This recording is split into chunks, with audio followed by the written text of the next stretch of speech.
Welcome back. In our previous lecture, we discussed mindfulness's role in active listening. Today's lecture is about something that we all have in common. We all struggle with the habit of making judgments and assumptions about things.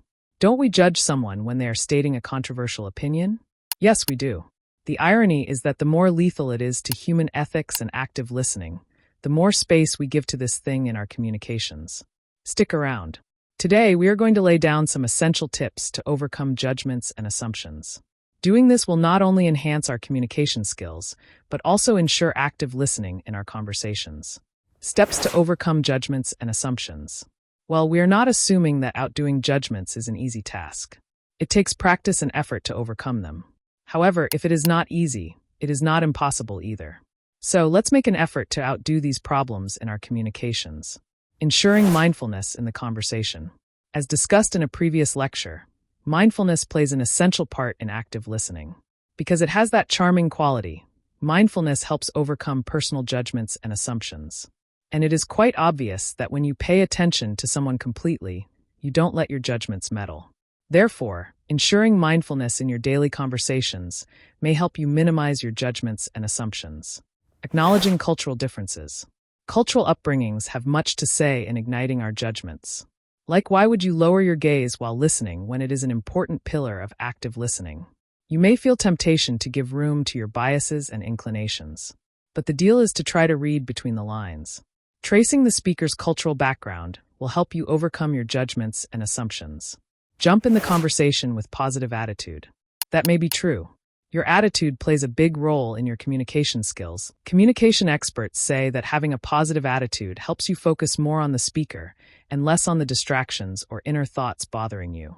For instance, Thibaut Muris, in his guide Master Your Emotions, argues that emotions and judgments have the same origin.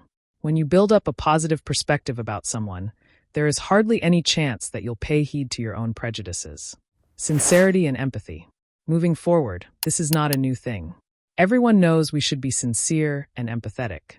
Still, there is a need to highlight these elements because they allow you to listen actively.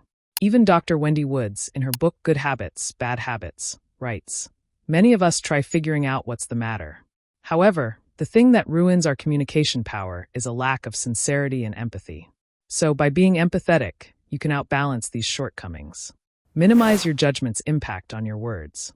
Well, maybe we can't get rid of our judgments. Like we brought up thinking and assuming things about others. But the key is never to let those judgments be on your lips or gestured through your actions. It seems like an AI hack, but sometimes you must accept things and let them be." Benefits of non-judgmental approach in active listening. To make this clear, all the efforts mentioned earlier are not void. Instead, they really help you in becoming an active listener.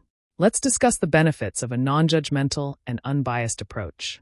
To begin with, neutrality brings both parties close and builds an emotional connection. It also ensures the speaker that you are actively listening to the conversation. Similarly, when you listen without judgment, the chances of conflict decrease to an appreciative level. Also, when you judge someone, your body language and facial expressions demonstrate your judgment to the speaker. Along with that comes the benefit of constructive communication. Biases make the conversation a bit weird. In his book The 7 Habits of Highly Effective People, Stephen Covey writes that attentiveness to any given matter makes you a highly effective individual. Similarly, this applies to active listening. In conclusion, just as mindfulness shows our interest in the conversation, judgments cloud our rational thinking. Remember, you can subdue your judgmental biases by expressing your mindfulness and joining the conversation with a positive attitude. Doing this will not only enhance your communications, but also project you as an active listener. Stay around because in the next lecture we are going to discuss another important element of active listening, i.e. curiosity in active listening, and its importance.